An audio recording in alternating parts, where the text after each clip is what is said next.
Olá pessoal, muito boa noite, tudo bem? Chegando aqui para o nosso segundo aulão do livro de Apocalipse. E já chegando dando boas-vindas a você que nos prestigia de qualquer parte do Brasil e do mundo. Hoje falando sobre um dos assuntos mais controversos da escatologia bíblica: arrebatamento. Você provavelmente já ouviu falar.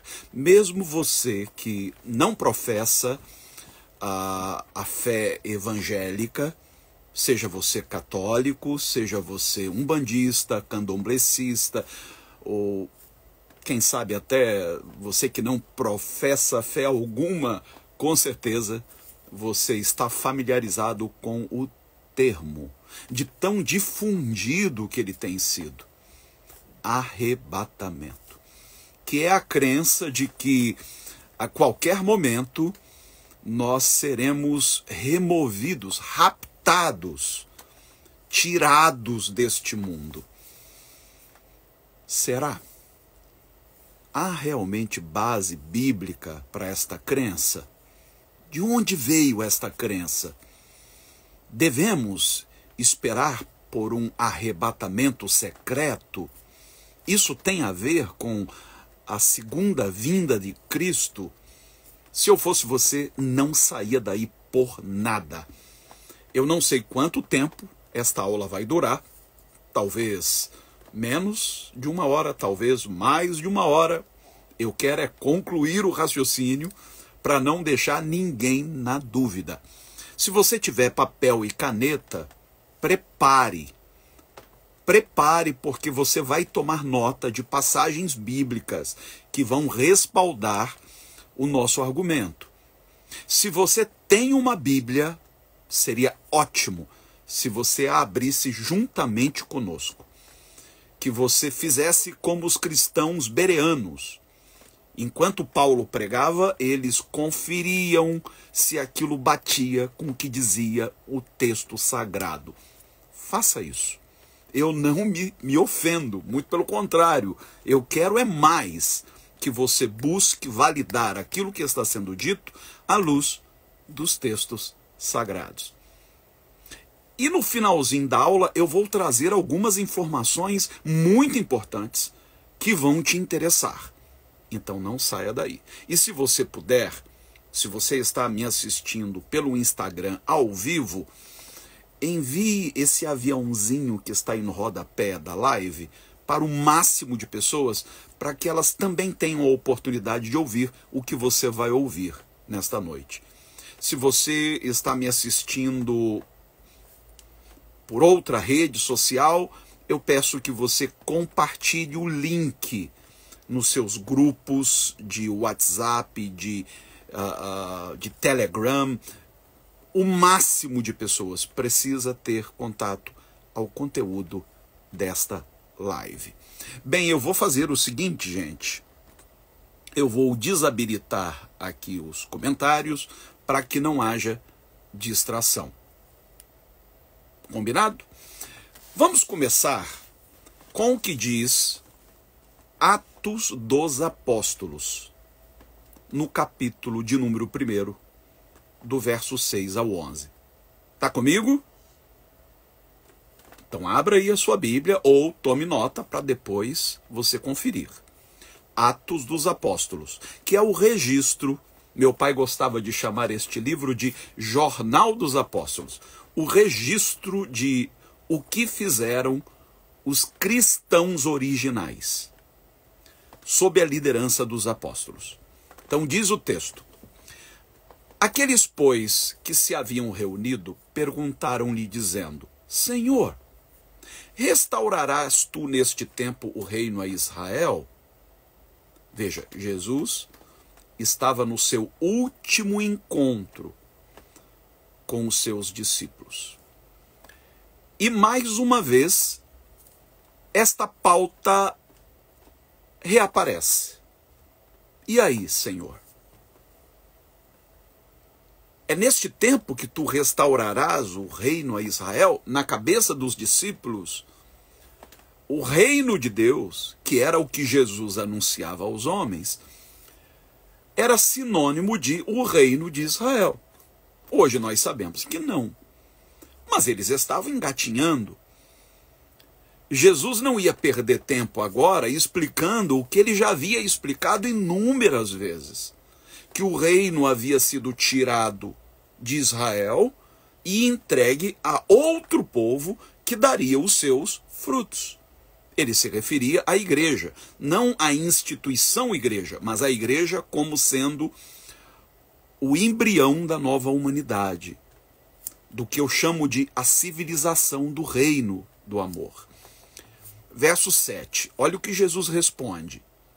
Não vos pertence saber os tempos ou as estações que o Pai estabeleceu pelo seu próprio poder. Fim de papo. Ele não queria entrar em minúcias. Era despedida. Ele tinha pouquíssimo tempo.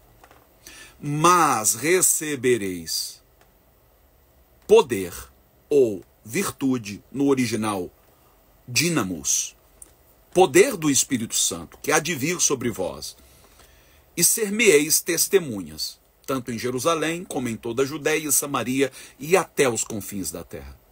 Jesus aqui estava comissionando seus discípulos para darem testemunho do Evangelho em todas as nações. Mas para isso eles teriam que depender da presença do Espírito Santo, o Espírito de Jesus, que os conduziria. Enquanto dizia isto, vendo-o eles, foi elevado às alturas, e uma nuvem o recebeu, ocultando-o a seus olhos. A teologia se refere a esse evento como a ascensão de Jesus.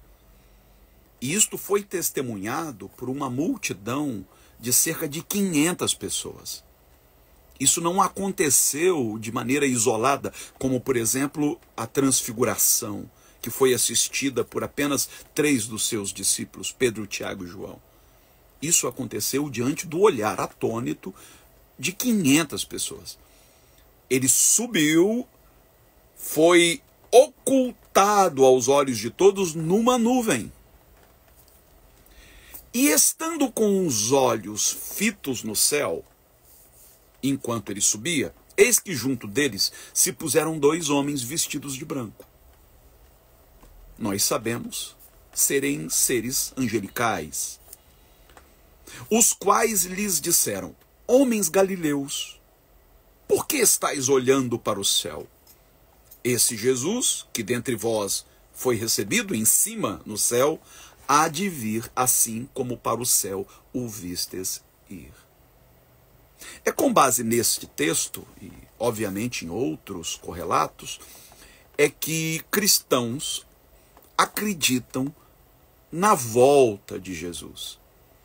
Eu particularmente não gosto de me referir ao segundo advento de Cristo como volta, porque quem volta é quem está ausente. E quando ele nos envia o seu Espírito no dia de Pentecostes, portanto 10 dias após este ocorrido, ele passa a estar presente em nós. Então ele não está ausente, ele caminha conosco e estará conosco até a consumação da história. E quando eu digo consumação da história, eu não me refiro ao fim do mundo. Eu me refiro à consumação do processo histórico. Quando ele finalmente virá em glória, isto é, ele se manifestará. Lá em Apocalipse nós lemos que todo olho o verá. Da mesma maneira que ele partiu, isto é, se ocultou. Ele não partiu no sentido de se ausentar, ele se ocultou. Da mesma maneira, ele se revelará. Apocalipsus é uma palavra grega que significa revelação. Parúsia ou parousia é outra palavra grega que significa aparição. Epifania é outra palavra grega que significa manifestação. São essas três palavras gregas usadas em referência ao segundo advento de Cristo. A partir daí, surgem várias teorias. Algumas delas têm por volta de 200 anos. Por exemplo, a do arrebatamento secreto, que surge com o chamado dispensacionalismo. O que é o dispensacionalismo? É uma vertente de interpretação bíblica que diz que a história está dividida em dispensações e que cada dispensação é caracterizada por uma maneira peculiar do agir de Deus, e que diz, dentre outras coisas, que Deus tem dois povos na terra. Um se chama Israel, o outro se chama Igreja. E que, portanto, ele teria agendas distintas para cada um destes povos. Então, para a Igreja, Jesus viria em secreto e arrebataria os seus membros. Os tiraria da terra e os levaria para o céu. Já para Israel, Deus teria outra agenda em que ele se manifestaria visivelmente no dia em que Israel estivesse cercada pelos exércitos comandados pelo anticristo. Você possivelmente já ouviu essa teoria. E se eu lhe disser que essa teoria tem 200 anos e que por 1800 anos isto nunca foi ensinado na igreja? Nunca. A partir desta teoria, muitas outras foram formuladas. Nós estamos tão acostumados a ouvir sobre arrebatamento que nós não ousamos questionar. Faz-se um terror danado em cima disso. Você está preparado? A qualquer momento a trombeta vai soar. Eu cresci ouvindo discos, né? Antigamente eram aqueles long plays de vinil, narrando o arrebatamento com uma história de terror. Eu tinha pesadelos, eu não dormia à noite, porque se Jesus chegasse no momento em que eu estivesse cometendo algum deslize, algum pecado, eu não seria arrebatado. Eu ficaria para a grande tribulação. Você sabe o que isso produz na mente de uma criança? E não só de uma criança, na mente de adultos. A paranoia que isso produz, o quanto isso nos rouba a paz. Bem, vamos ver o que diz a Bíblia no texto usado para respaldar essa teoria. Primeiro aos Tessalonicenses, capítulo 4, do verso 13 ao 18. Primeira carta de São Paulo aos Tessalonicenses, capítulo 4, do verso 13 ao 18. Olha o que diz São Paulo. Não quero, porém, irmãos, que sejais ignorantes acerca dos que já dormem. Sono aqui é um eufemismo. Paulo está se referindo àqueles que partiram. Para que não vos entristeçais, como os demais que não têm esperança. Quem é que não tem esperança? É quem acha que a vida se encerra na morte física. Acabou. Eu lembro de uma entrevista cedida pelo Darcy Ribeiro, que foi governador do Rio de Janeiro, e ele se dizia ateu. Ele estava acometido de um câncer, já em estágio avançado, e ele deu uma entrevista ao Jô Soares, eu lembro como se fosse hoje, ele dizendo: eu invejo os crentes. Ele se refere aos crentes como aqueles que creem, não propriamente aos membros de uma igreja evangélica. E o Jô perguntou: por que você os inveja? E ele disse: porque eu não consigo crer. Eu não tenho esperança. eles morrem com mais dignidade,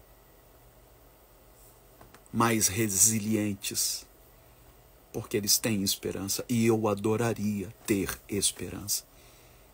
É disso que Paulo está falando. Eu não quero que vocês se entristeçam como aqueles que não têm esperança. É claro que a gente se entristece quando perde alguém que ama, mas não é uma tristeza desesperançosa.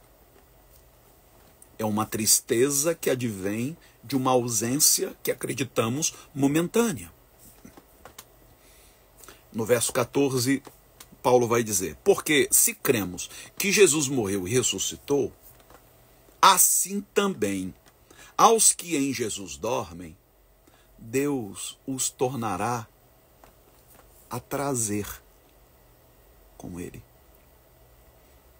Eu quero que você preste atenção nos detalhes, porque provavelmente você já ouviu a seguinte expressão: Jesus vem buscar o seu povo. Verdade ou não? Jesus vem nos buscar. Interessante, porque não é isso que nós encontramos no texto sagrado. Paulo está dizendo que Jesus vem trazer os que dormem, os que partiram. Ele não diz que Jesus vem nos tirar deste mundo. Aliás, se fosse isso, o Pai não teria atendido a oração feita pelo próprio Filho Jesus. Está lá em João 17. Não peço que os tire do mundo, mas que os livre do mal. Se é verdade que Deus pretende nos tirar do mundo, a oração de Cristo não foi atendida. Jesus vem. Eu creio piamente que ele vem. Ele se revelará ao mundo. Todo olho o verá e ele trará consigo os que partiram. Ele não vem nos tirar e entregar este mundo ao anticristo por um tempo. Ele vem trazer os que nos deixaram. É o que o texto está dizendo. Eu não preciso forçar o texto a dizer o que ele já diz. Eu acho interessante quando alguém diz o seguinte: mas não era bem isso que ele queria dizer. Então por que diz? Se ele queria dizer outra coisa, que dissesse outra coisa. Mas o texto diz o que diz. Jesus virá trazer os que dormem. Verso 15. Dizemo-vos, pois, isto pela palavra do Senhor. Então não é um parecer de Paulo. É a palavra do Senhor. É o Espírito Santo falando através dele. Que nós, os que ficarmos vivos para a vinda do Senhor, não precederemos os que dormem. Paulo parte da suposição que ele e a sua geração estariam vivos quando Jesus viesse em glória. Ora, nós sabemos que Paulo morreu, aquela geração passou. Mas o que Paulo está deixando para nós é a certeza de que quando Jesus vier em glória, ele vai encontrar uma geração de discípulos que estará viva. É sobre esta geração que Paulo está dizendo. E Paulo diz: os que estiverem vivos não precederão os que dormem. O que significa isso? Vamos ver o que ele diz logo em seguida e vamos entender. Porque o mesmo Senhor descerá do céu com alarido, que é o som de trombeta, e com voz de arcanjo, e com a trombeta de Deus. E os que morreram em Cristo ressuscitarão primeiro.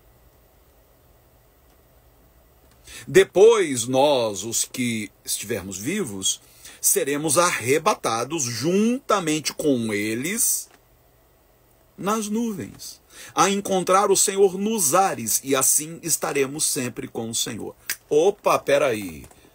Você não disse que não crê em arrebatamento? Paulo está dizendo que nós seremos arrebatados. Gente, deixa eu molhar o bico. Em momento algum eu disse que não cria em arrebatamento. Eu não creio na doutrina que se construiu em torno disso, que é conhecida como arrebatamento secreto, que diz que de repente os crentes vão sumir e as pessoas vão ficar em polvorosa. Onde foram parar esses crentes? Eles desapareceram. Aquela igreja ali tá vazia, estava cheia, de uma hora para outra esvaziou. Aí você olha para o templo e vê só as roupas dos crentes. Eu lembro que nos anos 80, 90, havia um adesivo que muitos crentes usavam no carro que dizia: em caso de arrebatamento, esse carro ficará desgovernado. Imagine, você está lá dirigindo e de repente, puf, e fica só a sua roupa. Aí o carro vai, pá, bate. Havia até, circulava na época, uma informação que eu sinceramente não sei se é verdadeira, por muito tempo julguei como verdadeira, mas que era interessante, que dizia que algumas companhias aéreas dos Estados Unidos, quando escalavam os seus pilotos, faziam questão de saber que fé o piloto professava, porque eles jamais escalariam 2 pilotos crentes para conduzir a mesma aeronave, porque em caso de arrebatamento, se os 2 fossem arrebatados, a aeronave caía, morria todo mundo. Gente, quanta criatividade. Eu não sei se isso é mais absurdo, se for verdade, ou se for mais uma fake news. Porque não é nada disso que o texto está dizendo. Não haverá arrebatamento secreto, não haverá pufft. Olha o que Paulo está dizendo. Quem estiver vivo no momento em que Jesus despontar entre as nuvens, quando ele se manifestar em glória, quem estiver vivo não vai preceder os que dormem. O que significa isso? Nós nos reuniremos com o Senhor entre as nuvens do céu simultaneamente, ao mesmo tempo, concomitantemente. Alguns vão enxergar nesta passagem, particularmente neste trecho, a ideia de que haveria 2 ressurreições separadas pelo tempo. Uma primeira ressurreição, que seria esta, a ressurreição dos justos, e uma segunda ressurreição, anos depois, quando Jesus viesse para julgar, para estabelecer o juízo final. Então os ímpios ressuscitariam.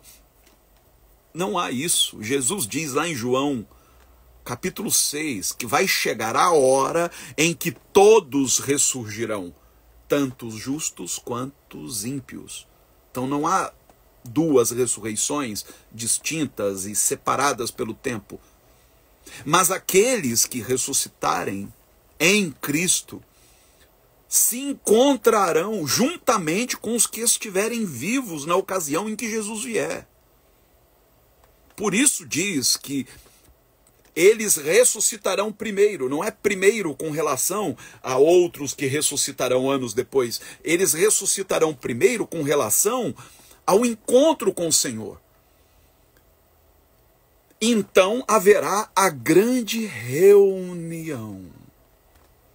Os santos de todas as eras. E quando eu digo santos, eu não me refiro àqueles que foram canonizados pela Igreja Católica. Eu me refiro a todos os que estão em Cristo, que viveram o mandamento do amor de Cristo. Nós nos reencontraremos com Cristo, o centro gravitacional, aquilo que Teilhard de Chardin chamava de o ponto ômega, o ponto de convergência. Eu imagino a celebração, a festa que será revermos aqueles que amamos.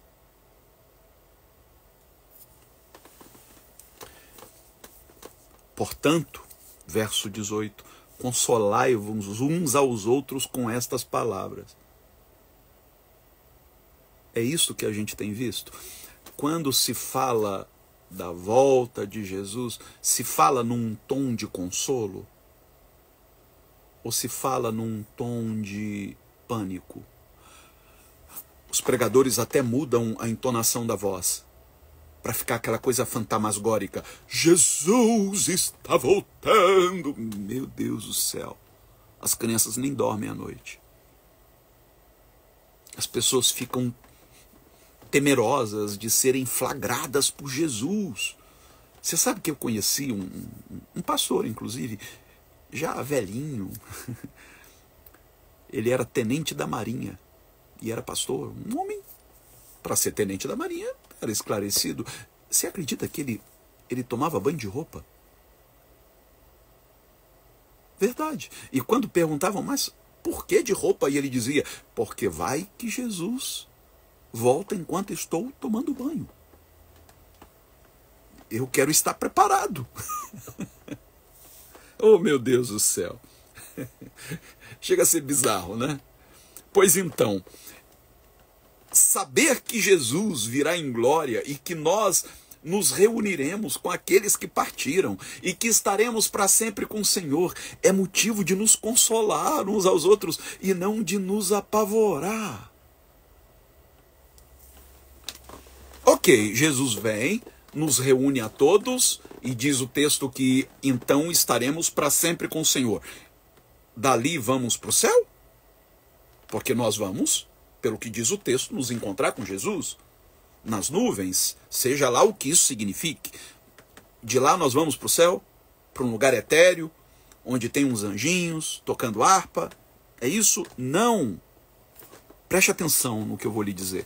A palavra usada com referência a este momento é parúsia ou parousia.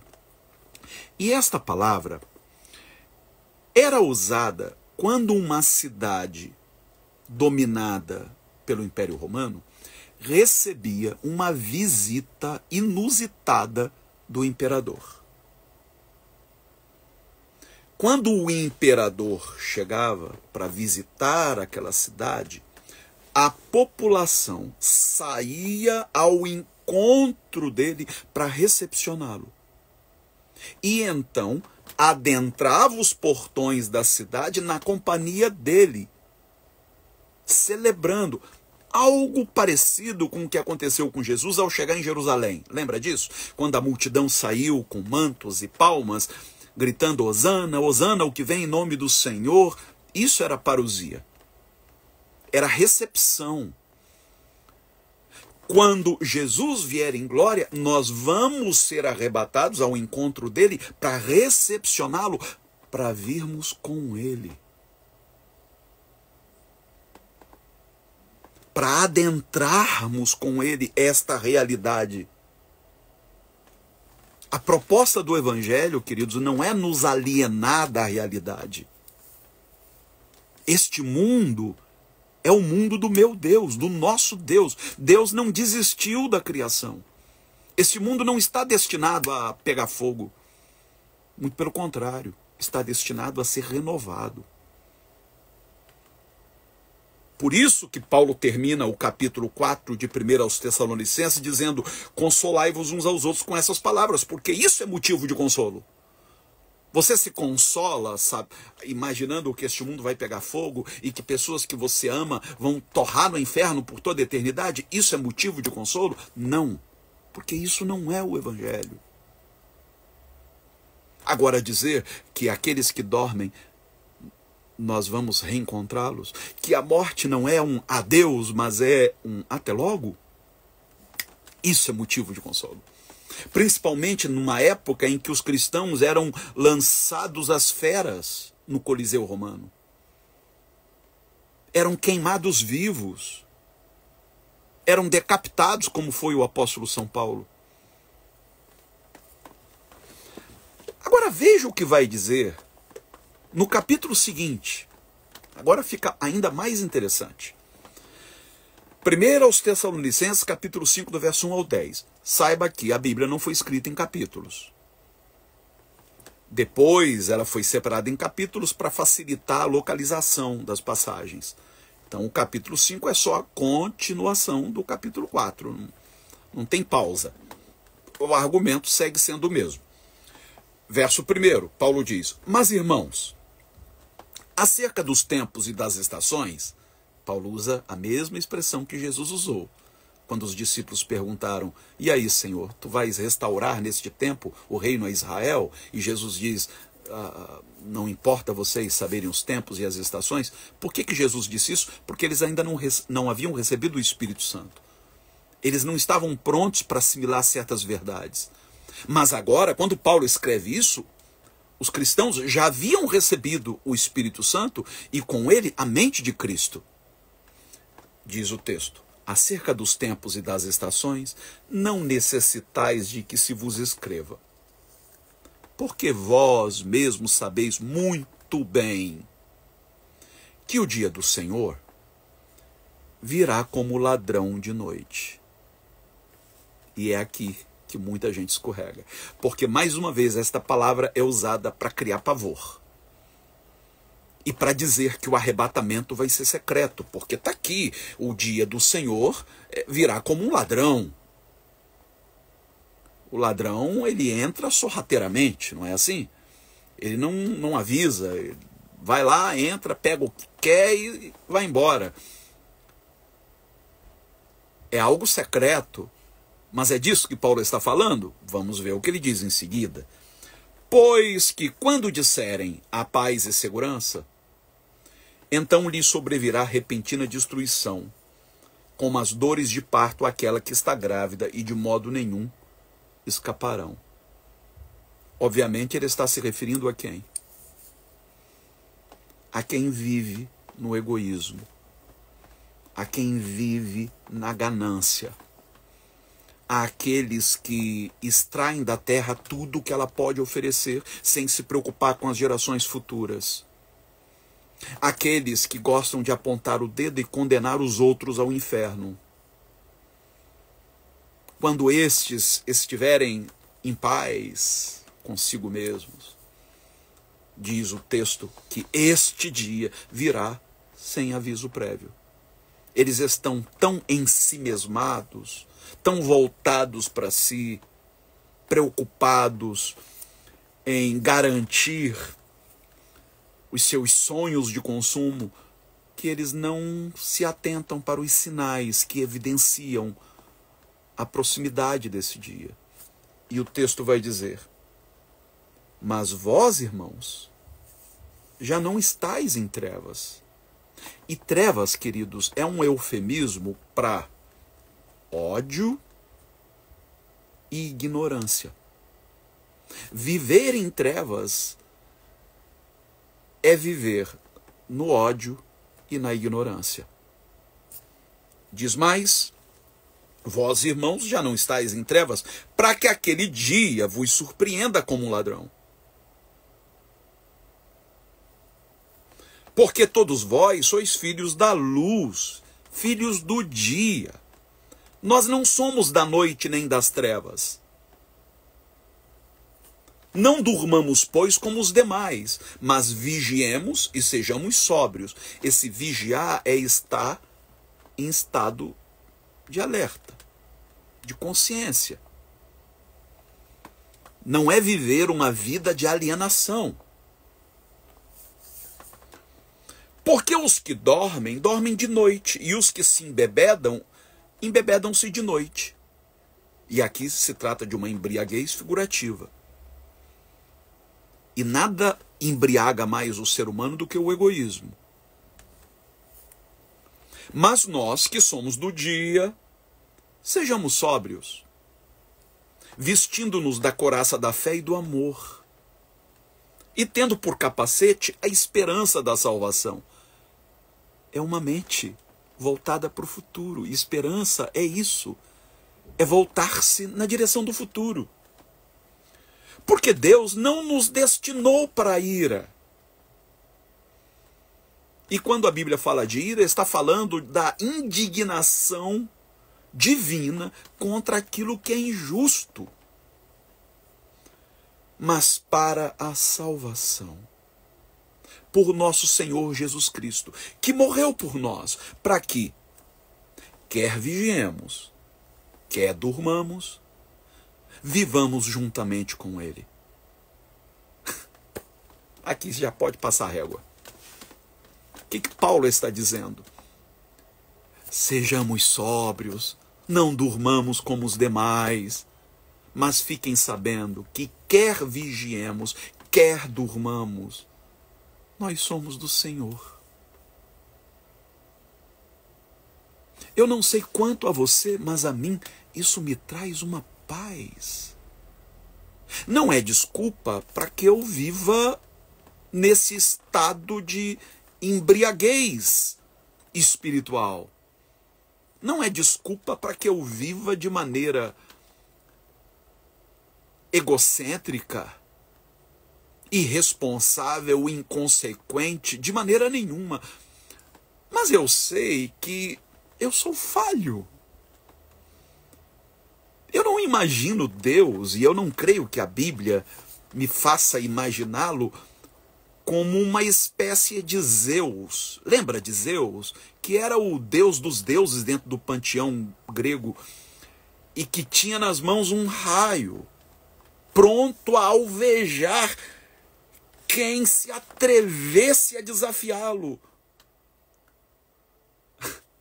O Deus revelado em Jesus não é esta divindade iracunda, caprichosa, no pior sentido da palavra, que fica ali nos monitorando todo o tempo, dizendo, ah é? Aham, ok, você vai ver só. Não, é um Deus que nos ama. E se acontecer de Jesus vir nos nossos dias, enquanto estamos aqui deste mundo, se acontecer dele se manifestar em glória por esses dias, e um ou outro estiver desatento, nem por isso ele desistirá de nós, porque nós somos do Senhor. É nisso que repousa a nossa tranquilidade. Ele nos destinou para a salvação.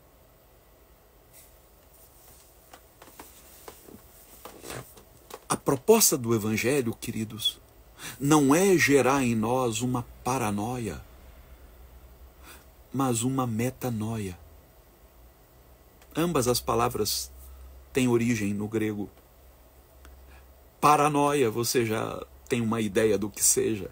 É o que muita gente tem vivido nos círculos religiosos.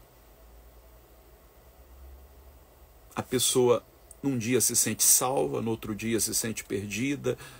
Hoje eu estou com Cristo, amanhã não estou com Cristo. Hoje Ele está comigo, amanhã não está comigo. Parece aquela brincadeira do bem me quer, mal me quer, bem me quer, mal me quer. Isso é uma paranoia. As pessoas são movidas pela culpa, pelo medo, pela ganância. Está aí a teologia da prosperidade para comprovar o que digo.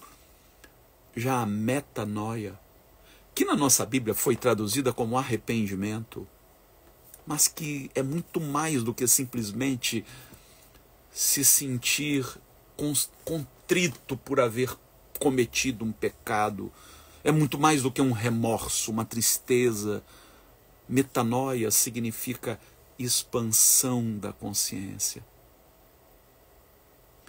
Uma consciência expandida, capaz de abraçar o mundo, acolher a cada criatura. Onde cabe Deus, cabe o mundo inteiro. Ninguém fica de fora, ninguém é excluído da agenda de Deus. É isso que vai fazer a diferença. Não é viver assombrado. Será que Jesus volta hoje? Será que Ele volta nos nossos dias? Você sabe, eu confesso para vocês, quando eu era criança, eu acreditava muito que nós éramos a última geração. Você já deve ter ouvido essa balela também. Nós somos a geração do arrebatamento, a última, a última. Isso, de certa maneira, me gerava uma esperança falsa de que Jesus vindo na minha geração, eu não vou morrer. Olha que beleza! Eu não vou passar pela morte. Jesus vem na minha geração, eu vou ser arrebatado, mas não vou morrer. E eu ficava na esperança de que Jesus voltasse antes que meus pais morressem, porque eu não queria ter que passar pela dor de vê-los partir. Meu pai partiu em 2001, portanto, 23 anos atrás. Graças a Deus, minha mãe está aí cheia de vida, de saúde. Mas eu sei que ela também vai partir. Eu sei que a minha geração vai passar.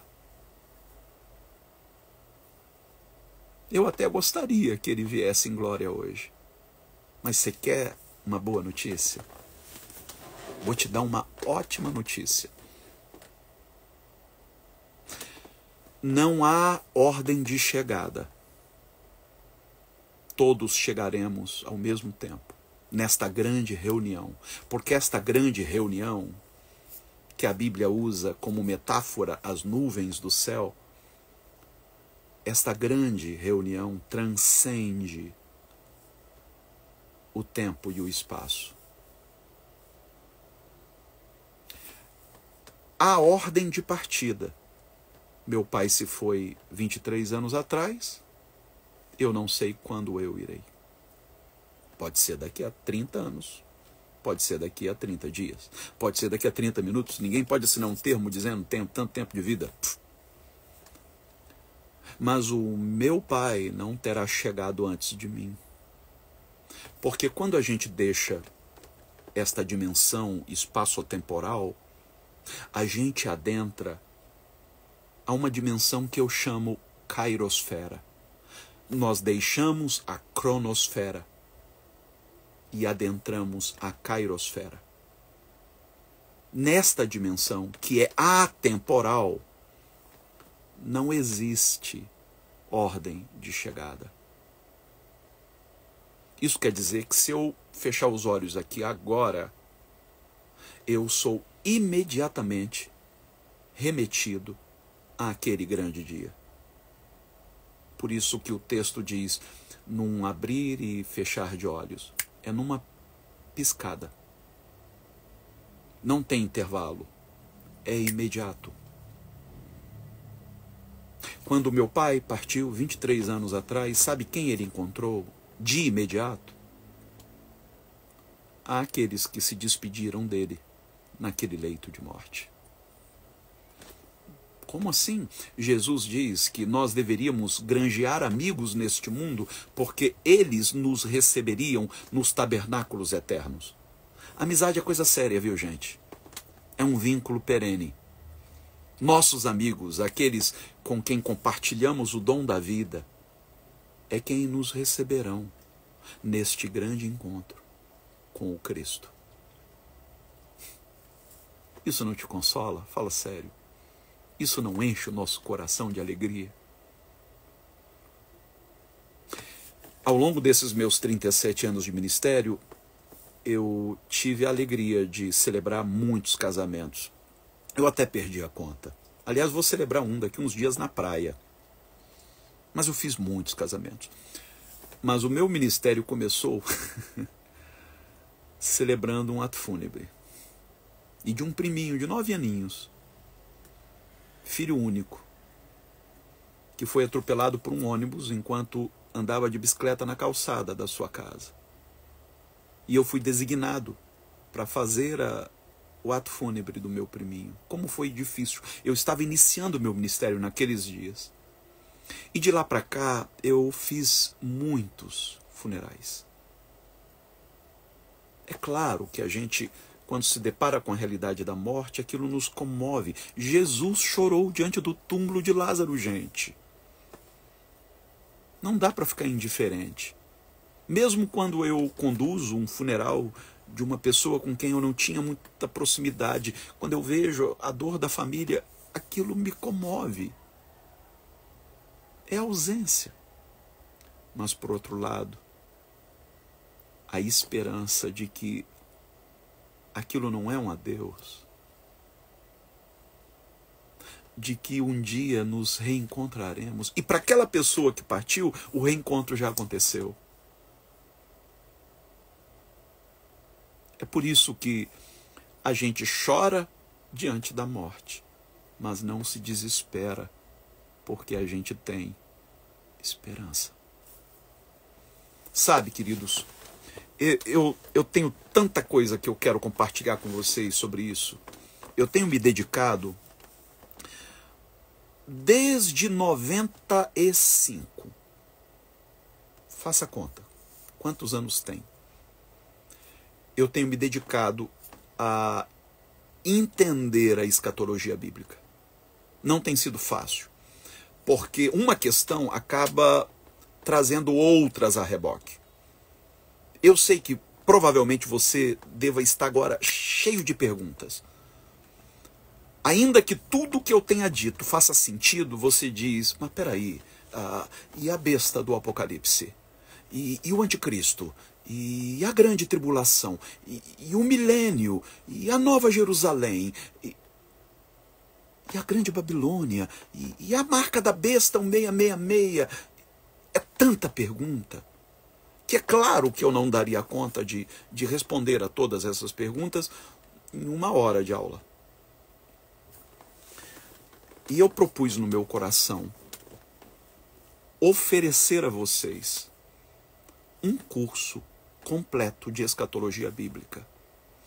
E que tem como objetivo, 2 objetivos. Número 1, abençoar você. Te dar uma compreensão mais abrangente das profecias. Durante esse curso nós vamos mergulhar, não só no livro de Apocalipse. Aliás, hoje eu nem li Apocalipse. A gente fala Apocalipse porque é o termo que nos remete a tudo que diz respeito ao fim do mundo, à vinda de Cristo. Mas há muitos textos na Bíblia que falam da escatologia, que é, a meu ver, a rainha das teologias. Eu amo escatologia, por isso Deus me deu a alegria de ter um doutorado em escatologia bíblica. Eu fui professor de escatologia no seminário e eu quero dividir com você esse conhecimento. Eu quero responder a muitas perguntas que vão demandar de cada um de nós um exercício, um mergulho. Eu não quero que você fique na superfície, que você se contente com respostas prontas. Eu quero instigar você a questionar. Não é pecado questionar. E o segundo objetivo com esse curso é a manutenção dos nossos projetos sociais. Nós temos tido, de janeiro para cá, uma dificuldade muito grande para manter os projetos. Eu tenho buscado de todas as maneiras. Para você ter uma ideia, de janeiro para cá, nós nos endividamos com o banco. E mês após mês, nós estamos no vermelho. Neste momento, hoje, nós estamos em cerca de quase 13 mil reais. Ontem eram 14 mil reais negativos. Nós temos famílias que dependem das cestas básicas que nós distribuímos. Nós temos pessoas em situação de rua que recebem assistência. Nós temos projetos como o Gramachinhos, que alimenta 300 crianças no lixão todos os dias, com o nosso apoio. Nós temos o projeto UME em Moçambique, que acolhe a 102 meninas em vulnerabilidade alimentar. Semana retrasada nós enviamos os recursos para a aquisição de agasalhos para essas crianças. Nós não temos de onde tirar. Eu fui muito resistente. Na verdade, eu ofereci um curso de Apocalipse anos atrás. E eu estou retomando esse projeto, porque é a maneira de distribuir conhecimento e, ao mesmo tempo, manter nossas obras sociais, manter o nosso ministério. Por isso, se você tem interesse de cursar, de fazer uma imersão no livro de Apocalipse e na escatologia bíblica, que inclui o livro do profeta Daniel, que inclui o sermão profético de Jesus, as epístolas de Paulo, de Pedro. Por exemplo, só um exemplo. Pastor, você diz que Deus pretende renovar este mundo e não destruí-lo. Mas Pedro diz que essa terra está destinada ao fogo. Como é que você explica? Eu não vou fugir de nenhuma pergunta. O que é a marca da besta? Alguns vão dizer, a marca da besta é uma vacina, é um chip, Eu já ouvi tanta coisa, gente. Nós não vamos fugir de nenhum assunto. Nós vamos entrar de sola. E você vai se surpreender. E vai gerar em você um desejo muito grande de ver esse mundo transformado. Se você deseja participar, agora, às 10 horas, assim que encerrarmos esta aula, eu vou disponibilizar no meu Instagram um carrossel, onde você vai ler 7 razões pelas quais você deve estudar o Apocalipse. Inclusive, há uma promessa de bênção. No próprio livro de Apocalipse diz que bem-aventurados são aqueles que leem as suas profecias. Então, há uma promessa de Deus. É Deus chamando a nossa atenção para o conteúdo subversivo deste livro. Vai abrir teus olhos. Vai abrir teus olhos. E eu vou postar nos meus stories como você vai ser direcionado a uma página para se matricular no curso. Já tem 38 aulas disponíveis. É você se matricular e já começar a assistir. 38 aulas disponíveis. Ao todo serão cerca de 60 aulas. É um pouco mais de um ano de aula. Isso se você atender às aulas numa frequência semanal. Você pode assistir todos os dias, você pode assistir várias aulas no único dia. Tem gente que maratona na Netflix. Eu mesmo, quando eu gosto de uma série, acabei de maratonar uma com a minha esposa. Em 2 dias a gente assistiu tudo. 8 episódios. Inclusive recomendo, uma série muito boa, que é o The 8 Show. Você pode maratonar as aulas. Tirar aí, eu acho que um dia você não conseguiria. 38 aulas é muita coisa. Mas em 2, 3 dias, se você maratonar o dia inteiro, você vai ter aula para todos esses dias. Se você deseja, matricule-se hoje ainda. Quanto custaria? Uma fortuna? Não. Nós só queremos que você nos ajude a manter esse ministério. Por isso estamos oferecendo o curso por R$ 49,00 por mês. É isso que você ouviu. Na verdade tem um quebradinho, é R$ 49,16 por mês. O que são R$ 49,00 por mês? É menos, é a terça parte de uma cesta básica, gente, que nós distribuímos. Não é nada. Só que você vai entrar na página e você pode pagar no boleto, Pix, ou através do cartão de crédito.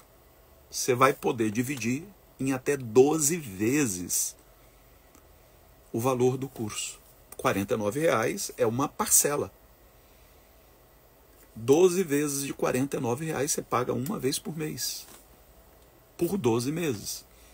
Ou você pode fazer no Pix. Ali a página vai te direcionar direitinho, ou no boleto bancário. Você vai ficar de fora dessa? Não fique de fora. O que você ouviu hoje e semana passada foi um aperitivo. Você não tem ideia de quanta coisa nós temos para partilhar com você. Eu conto com você. E se você puder divulgar para os seus amigos, na sua congregação, divulgue. Mesmo que você pertença a outro credo, pode ser que você não tenha a Bíblia como um texto sobre o qual você fundamente a sua fé, mas o que você vai aprender, mesmo pertencendo a outro credo, vai expandir a sua consciência. Então, não deixe de entrar. Eu terminando o aulão agora, corre lá, entre no meu perfil no Instagram, espere 2 minutinhos que eu vou postar nos stories já, aí você vai clicar no Saiba Mais, vai ser direcionado à página e vai poder fazer a sua inscrição e já começar a assistir. Hoje ainda, se você quiser, amanhã, você vai assistir o dia que você quiser, a hora que você quiser. E quem concluir quem for até o final vai receber um certificado. Um certificado de conclusão de um curso de teologia, de escatologia bíblica. Eu estou contando com você. Tá bom? Gente, muito obrigado. Que Deus abençoe a todos. E semana que vem a gente retoma as nossas lives. Todas as segundas às 21 horas aqui e aos domingos às 19 horas. Se você desejar abençoar o nosso ministério, você pode enviar a sua oferta através, atenção, novo Pix. Novo Pix, euescolhiamar@hotmail.com. euescolhiamar@hotmail.com. Ou pelo Pix antigo, 21 99797 8135. Pelo PayPal, hermescfernandes@hotmail.com. Assim que terminar a aula, por favor, curta, comente e marque alguém. Que Deus abençoe a todos. Fiquem na paz.